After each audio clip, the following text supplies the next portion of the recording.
Може? Вака може? И 1-2.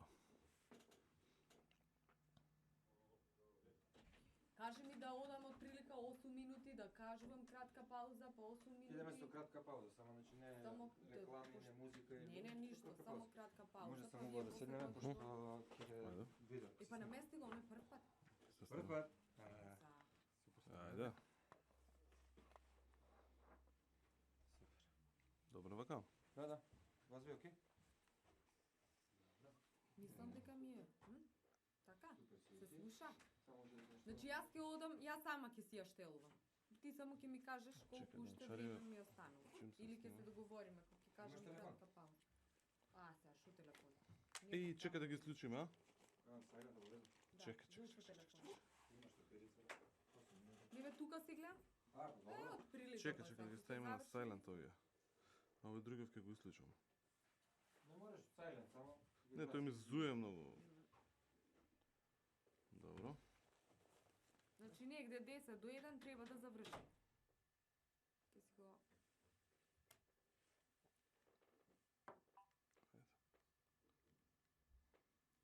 Тоа што 24. Ајде, 20. Први, тоа ми е битно. Дека...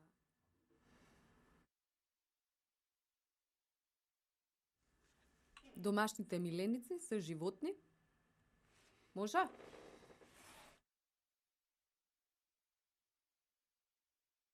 Домашните миленици се животни? Борета? Ники? Се животни према кои треба да се однесуваме хумано и да ги почитуваме прописите Добре. од областа на благосостојство. Толку?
Почитувани слушатели на Радио Слободна Македонија, ви посакувам добар ден од студиото. Продолжуваме со циклусот едукативни емисии Безбедна храна, здрава иднина. Денешен наш гостин е Димитар Терзиевски, доктор по ветеринарна медицина, помошник раководител на секторот за здравствена заштита при Агенцијата за храна и ветеринарство. Добар ден и добре ни дојдовте во нашето студио. Добар ден и добро ве најдов. Ќе гледам на еден индиректен начин да го поврзам чувањето на домашните миленици со безбедноста на храна. Меѓутоа, акцентот ќе биде секако во начинот на чување на домашните миленици и законските обврски на собствениците. Домашните миленици се животни кои што живеат во близок контакт со човекот. Ги имаме насекаде во Република Македонија, посебно во руралните подрачја. Можеме да ги најдеме во селските дворови, можеме да ги најдеме на нивите, можеме да ги најдеме на плантажите. Ги има и во нашите домови како домашни миленици. Тие се во близок контакт со човекот и кога тој ја припрема својата храна, но може да ги најдеме и на пазарите и за жал во градот. Која е одговорноста на еден собственик према домашниот миленик? Значи, одговорностите на луѓето, на граѓаните, се утврдени согласно Законот за заштита и благосостојба на животните и соодветните подзаконски акти. Значи, како прво и основно, секој собственик на домашен миленик е одговорен за неговото здравје, за неговото сместување, исхрана и нега, и што е најбитно, не смее никогаш да го напушти. Напуштањето на домашен миленик е казниво согласно законот и е утврдено во законот за благосостојба на животните. Битно е да потенцираме дека освен овие законски одредби на граѓаните према своите домашни миленици, исто така и општините во градот Скопје и ширум републиката имаат своји одговорности во поглед на бездомните животни кои треба да ги згрижат соодветно законските обврски. Еден, значи, граѓанин кој чува домашен миленик, главен осврт ќе истакнеме кон кучињата како домашни миленици, бидејќи во моментот тие не се главни животни како од аспект на домашни миленици. Сакаме да намалиме популацијата на бездомни животни. Утврдено е, значи согласно нашите проценки на популација што ги правеше агенцијата во изминатите години, дека изворот на бездомни животни во општините, во градовите е од неодговорното сопствеништво. Имено секој треба да се запраша пред да почне да размислува да чува домашен миленик, односно куче во својот дом, треба да се запраша дали тој може да го чува тоа куче и дали треба да размисли дека во наредните 10 години тој ќе биде членот на неговото семејство. Најчесто луѓето не се запознаени какви се врските и какви се одговорностите на чување на куче. И потоа се доведуваме во ситуација да тие кучиња завршат некаде на улица или тешко е на семејствата да може да ги вдомат во некое друго семејство. Доколку се решиме да чуваме домашен миленик, треба да знаеме дека имаме неколку обврски према животното. Значи, како прво треба да си имаме свој матичен ветеринар. Треба своето куче да го заштитиме први него, кога е мало, од оние болести кои ги напаѓаат кучињата во најраната возраст. Тоа се однесува на парвовирозата, на чумата кај кучињата, на лептоспирозата, за да може после тоа куче да има еден здрав и квалитетен живот. А понатака следува вакцинација на животните за беснило и прочистување од екто и од ендопаразити кои мора да се врши на редовна основа. Имено еднаш годишно задолжително е вакцинацијата од беснило, а прочистувањето од екто и од ендопаразити треба да се врши на секој 3 до 4 месеца во консултација со соматичниот ветеринар. Освен ова, обврска на собствениците на кучиња е својот миленик да го микрочипира, да го идентификуваат со електронска идентификација, со микрочип. Тоа е една едноставна метода, безболна метода, која значи се аплицира микрочипот подкожно и таа идентификација кучето ја носи до крајот на својот живот. Во законските обврски на Агенцијата и храна и ветеринарство, имено во правилникот за задолжителна идентификација на кучињата, е пропишано дека оваа мерка е задолжителна. За жал, до сега, да речеме на територија на град Скопје, имаме обележано околу 500-700 кучиња и размислувајќи во насока на бездомните животни, односно во идентификација на домашните миленици, намалување на популацијата на бездомни животни, Агенцијата за храна и ветеринарство планира во наредниот период да направи зајакната кампања и зајакнати активности во однос на оваа мерка, да ги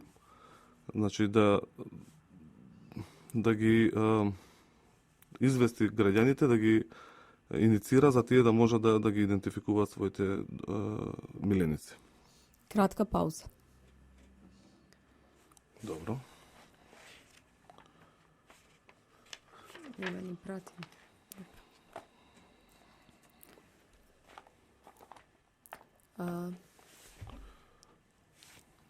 Дине? Ајде, ќе продолжим. Добро. Споменавме дека има на вистина голема бројка на бездомни кучиња. Кажавме дека обврската на општините е да се грижи за бездомните кучиња. За поздрав се оние општини кои што веќе ја спроведуваат и ја имплементираат оваа мерка, вклучувајќи го тука и градот Скопје. Кои се обврските на една општина и колку тоа ја чини општината и дали ќе има, значи, ефективност? Значи, до овој момент имаме регистрирано 7 прифатилишта.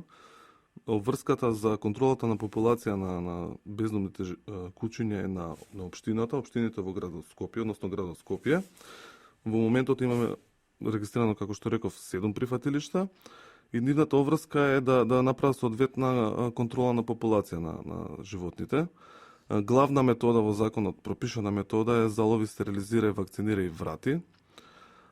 Стварно се за поздрав оние општини кои досега веќе воспоставија оваа мерка, меѓутоа ние како агенција апелираме да тоа го прават не стихино, туку тоа да го прават врз основа на програма. Значи, тоа е сепак некоја наука и треба да предвидат и средства и чекори како тоа со текот на годините, значи тоа не е проблем што се решава моментално, значи тоа е процес кој трае и ќе треба најмалку, доколку се прифатат на оваа метода, најмалку 3 до 4 до 5 години да почне да се намалува бројот на бездомни кучиња на територија на една општина. Значи, докажано е научно дека доколку се решат на оваа мерка, треба да ги опфатат најмалку 75% од кучињата, да се заловат, да се сместат во прифатилиште и да се вратат на реонот ако се погодни за враќање, за да има успешност. Обврската е на општината да ги залови овие кучиња, како прво да ги испита на болеста лешманиоза, која е зооноза, односно болест која се пренесува на луѓето, може да заболат и луѓето. И потоа, после добивање на резултатите од Националната референтна лабораторија, во случајов е Факултетот за ветеринарна медицина, доколку кучето е негативно на болеста, може да се продолжи со процесот на негово или да се бара нов вдомувач или да се врати на реонот на каде што тоа куче е заловено. Доколку се враќа, значи тоа мора да биде кастрирано, односно стерилизирано кучето, да се вакцинира против болеста беснило и да се обележи со микрочип. Ако се враќа на територијата во населено место, треба да се провери на агресивност.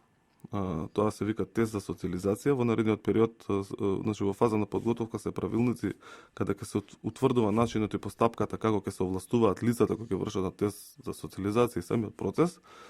Доколку се утврди дека тоа куче е неагресивно, ќе може да се врати на реонот каде што е заловено или да се вдоми во некое семејство. И ако е надвор, значи мора да биде видливо обележено, можат граѓаните да препознаат дека тоа куче го поминало третманот во одредено прифатилиште. Во контакт сме и во координација со заедниците на единиците на локална самоуправа, кои се сложија да го промовираат ова и во останатите општини каде што го немаат воспоставено. Како прв чекор ќе биде проценка на популацијата на кучиња скитници, на бездомни кучиња во нивните општини, да може после да направат соодветни програми како би продолжиле понатака со нивната работа. Ова планираме да се воспостави до крајот на 2016 година. Обврската за да се направи прифатилиште или стационар, каде што би се третирале овие кучиња, е само на локалната самоуправа или локалната самоуправа може да склучи и договор со одредено ветеринарно друштво кое што е на незината територија? Како ви е овој дел уреден? Добро, значи прифатилиште може да регистрира да отвори секој. Значи агенцијата одобрува прифатилишта, може било кое правно лице или физичко лице да се обрати кон агенцијата, таму ќе му објасниме какви се условите на одобрување на прифатилиште. Треба да исполни одредени услови, значи треба како прво да има одредена инфраструктура, како второ треба да има персонал кој треба да биде квалификуван и треба да има договор со ветеринарно друштво. Досега сите овие останати прифатилишта, освен ова во Скопје што е се во склопот на ветеринарните друштва. Значи автоматски имаат и одредена здравствена заштита и одредена инфраструктура. Треба да се напомена дека не е ништо спектакуларно во изградбата на овие прифатилишта, дека не е прескапо, а општините може да, освен тоа што може да направат своје прифатилиште, да склучат договор, повеќе општини може да се здружат согласно географските околности, повеќе општини може да се здружат да направат или да склучат договор со едно прифатилиште кој согласно нивниот капацитет нормално ќе ги врши сите оние мерки на територија на тие општини. Градот Скопје представува целина од голем број на општини. Како е тука регулирано? Дали градот Скопје со Вардариште ги покрива само кучињата скитници кои што се во централното градско подрачје или пак станува збор за покривање на сите општини околу градот Скопје? Колку што јас знам, согласно нашите контроли што се вршени во прифатилиштето во склопот на комунална хигиена Скопје, тоа прифатилиштето Вардариште има договор со градот Скопје. Активностите ги врши во 10 општини во состав на градот.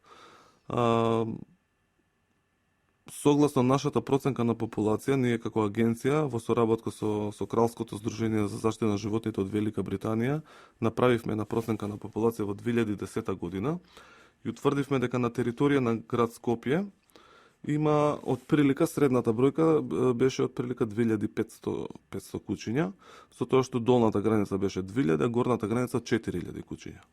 Тоа се работеше согласно методологијата на ВИСПА, на Светското здружение за заштита на животните, работено во повеќе градови во светот, работено во Каиро, во Колумбо, во Шри-Ланка и така натака.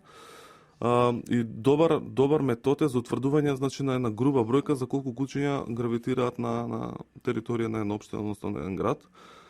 Освен бројката, се гледа и процентуалната застапеност на полот, дали се работи за машки, за женски кучиња, дали има кученца, дали се работи за кучки кои се во лактација, односно кои имаат кученца, дали се работи за животни кои се чувани од страна на собственикот, имаат пристап кон јавна површина, да речеме, и беа утврдувани индикаторите за благосостојба на животните, да се утврди дали тоа куче е во добра кондиција, дали се работи за кучиња што се изгладнети, што се добро ухранети, што имаат повреди на кожата, повреди на екстремитетите и така натака. Битно е да се истакне дека во Скопје утврдивме дека после 4 години направивме, значи во 2014 година, исто, копирано беше исто, во истите општини, во истите реони во град Скопје се броеше, од страна на истите волонтери, значи ризикот за грешка од страна на човечкиот фактор беше избегнат со ова. Утврдивме дека во текот на 4 години 25% од популацијата на кучиња бездомни е опадната, а процентот на кучиња кои имаат поминато третман во прифатилиште, значи оние со ушна маркица, како кажуваат, како што можат граѓаните да ги видат, се качени за 17%. Значи, во секој случај се гледаат резултатите и доколку продолжи во овој правец, мислам дека ќе има резултат, значи намалување на... Кога се започна со ова стратегија? Која година, дали имаме информација? Градот Скопје, мислам дека започна со ово 2007 година. Битно е, можеме сега да апелираме преку радиото, значи не е само да ги заловиш кучињата, да ги искастрираш, да ги вратиш или да ги вдомиш, туку треба да се работи многу на потикнување на јавната свест. Значи изворот, битно е да се лоцира изворот на домашни миленици кои потоа се напуштаат и доаѓаат на улиците, да се промовира она, ако не може човекот или ако не сака да има несакано потомство, да си го кастрира својот домашен миленик. Бидејќи одговорноста сепак е голема, да имаш куче кој потоа ќе има потомство, знаете, 10 кученца, па треба да се најде дом за тие кученца и понекогаш тоа може да биде навистина тешко. Ќе направиме сега кратка пауза и повторно ќе се вратиме во студиото. Вики се раз. Шуда одиме Може се? да идемо веќе. Сега? Па да. Оди. Добро е пауза шо. Ајде. Чекај, може се задруга, оди. У веце му се оди. Чекај, крати.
Освен човекот што треба да биде, да кажам, одговорен собственик, сепак нели новина е во нашиот закон дека секој оној кој што сака да множи кучиња, да ги размножува и истите да ги продава, секако дека треба да има и соодветни законски обврски. Кои се новините во овој дел?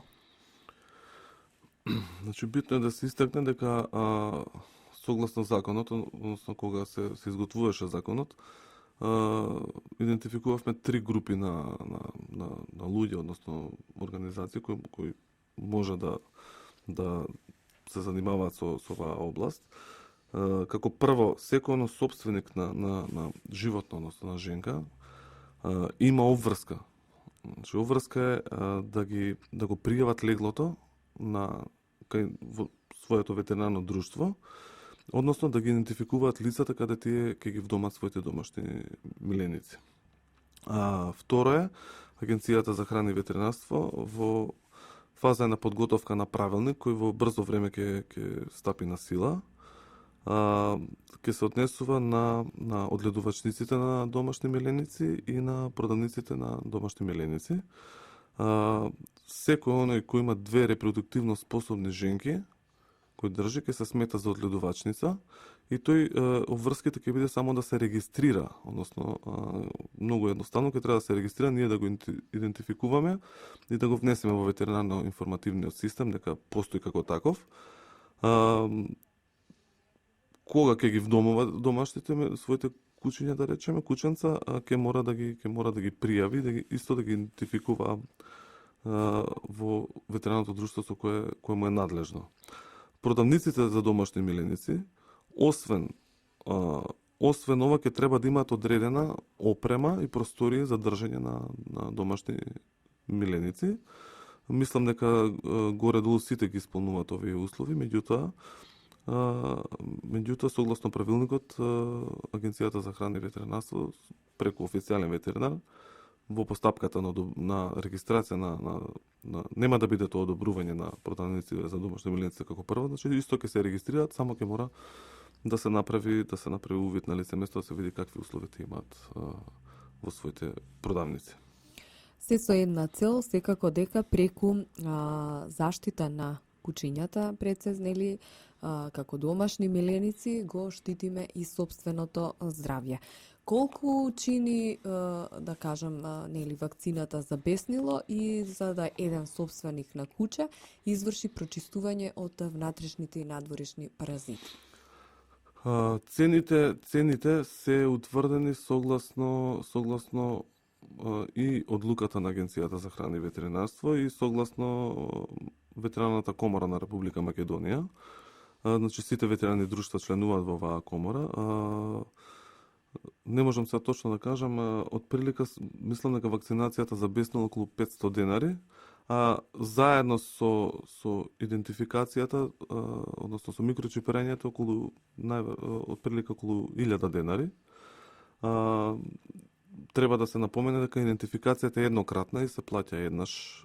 И трае за отприлика колку што е животниот век на значи микрочипот трае, а обврската за вакцинација секоја година да го ревакцинира. За беснило годишно, а за прочистување од екто и ендопаразити? Да, тоа не кошта многу, тоа е символично, околу до 100 денари дали се тие таблети. Колку пати треба да трае? Препорачливо на секој 4 месеци да се даваат тие таблети за внатрешни паразити, а за ектопаразити, значи за болви, за крлежи, има разни препарати на пазарот кои можат собствениците на кучиња да се ги набават во ветеринарните амбуланти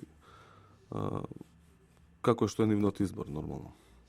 Дали правиме некоја компаративна статистика, имајќи го сето ова во предвид, во однос на бројката на луѓе кои што имаат веќе добиено заразна болест од кучињата? Значи, во однос на најповеќе, значи ние сме во координација со Министерството за здравство и доколку како прво и основно некој куче касне човек, без разлика дали има собственик или нема, значи обврските се или на собственикот или на каснатиот или на општината, тоа да го пријави во клиниката за инфективни болести, кои потоа по службена должност ги пријавуваат до Агенцијата за храна и ветеринарство. Постапката за утврдување, значи, на сомнеш на беснило е утврдена со правилник.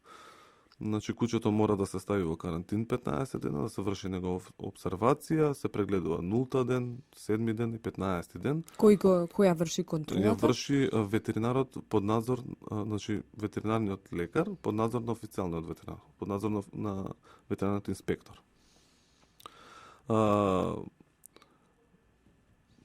Согласно нашите податоци, во изминатите години гледаме дека и проблемот е со лешманиоза кај луѓето, имаме случаеви на лешманиоза, затоа ние како агенција воведовме задолжително испитување на бездомните кучиња од лешманиоза, кога тие ќе се заловат да се проверат на лешманиоза, бидејќи утврдивме дека во изминатите години имаме појава на случаи кај заболување кај луѓето.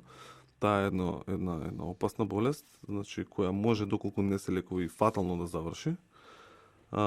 Не е неизлечена, че се лекува, меѓутоа треба многу да се внимава, се пренесува, не се пренесува со директен контакт, да не ги доведеме луѓето во заблуда дека ќе е тоа заразна болест која лесно се пренесува преку вектори, односно преку едни песочни мушички се викаат тие. Сакам да истакнам дека и ова на некој начин го држиме под контрола, бидејќи сите оние кучиња што се заловени, вратени на улица, се испитани на лешманиоза. Кратка пауза. Ќе се вратиме повторно во студиото. Колку минути има? Уште малце. Значи уште едно Кажи за 7 кампања. минути за кампањата. Сега ќе можеш едно 7 минути и на крај да излеземе со препораки дека кучињата сепак не треба да се во допир онаму кај што се произведува храна, кај можам и ја тоа еден кажи дел, а тоа, ти да. еден дел миење раце, добро миење на раце, после секое пипкање на куче, да не биде во кујна кај што се прави оброк, тоа може да се спомне, Може, нели? може. Да не спие успална, препорачливо е да не, спие, не? Тоа кажам, ништо, не не го го кажам. кажам, Добро. Значи треба да се води хигиена, да биде вакцинирано, да биде Добро. почистено некој на паразити, Така. значи на бездомни кучиња да не им се Пак ќе приоѓа. пак ќе го да, и тоа ќе го зачинјава, како да. еден совет. Океј. Продолжуваме со нашата емисија. Денешен гостин е Димитар Терзиевски, доктор по ветеринарна медицина, помошник раководител на секторот за здравствена заштита. Република Македонија ќе учествува во една нова кампања со иницијатива од Светската организација за здравствена заштита на животни ОИЕ.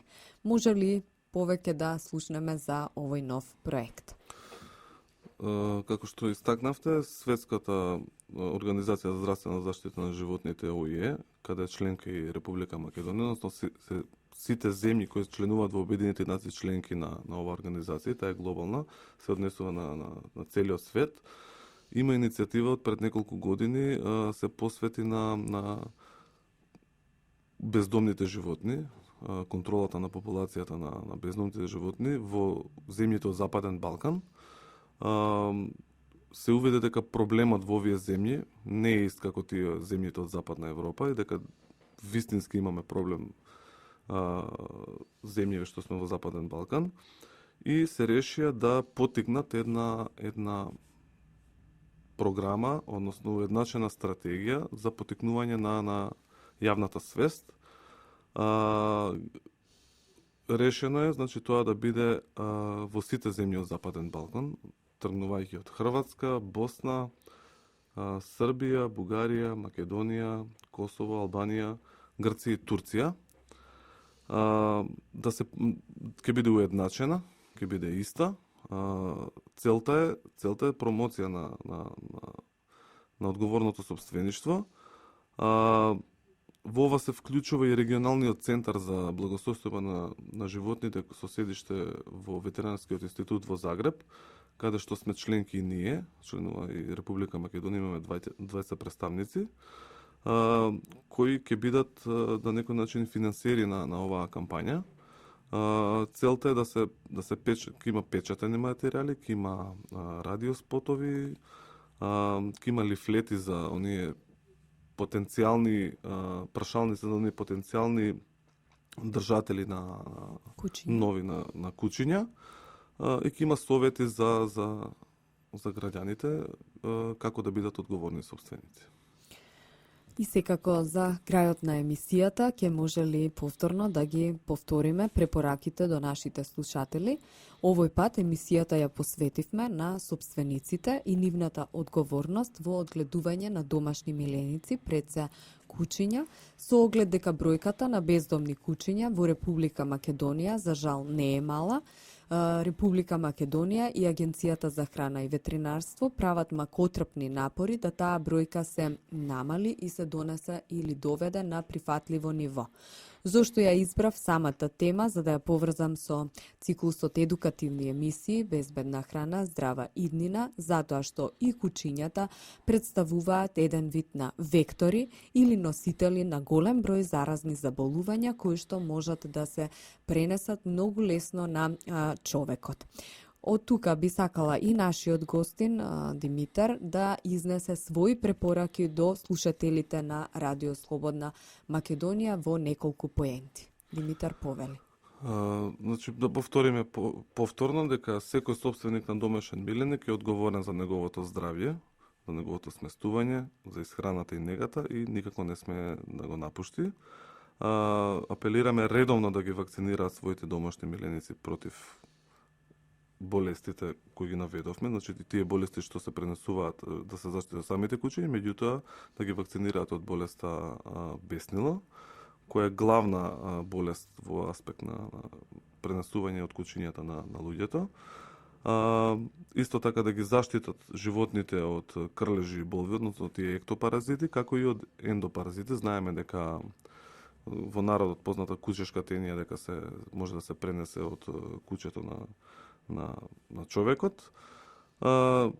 Повторно истикнуваме дека да се чува куќе или друг домашен миленик, значи не е само привилегија, тој представува и одредена одговорност, значи секој има одговорност кон својот домашен миленик.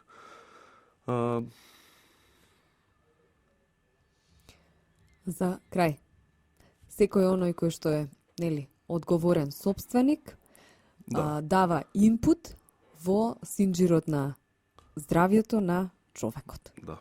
Може да завршиме. Може, да. Така, тука е и крајот на денешната емисија. Денес е 17.1.2016 година. Радио Слободна Македонија, Трговско радиодифузно друштво, уредник и водител на емисијата Светлана Коларич. Денеска е 24. јануари 2016 година, продукција Радио Слободна Македонија. Димитар, јас ви благодарам што одвоивте ден од вашето неделно попладне да бидете со слушателите на Радио Слободна Македонија. Некогаш и мало одвоено време, за некого значи многу. Ви благодарам и на поканата и ми беше чест да учествувам во вашата емисија. До слушање.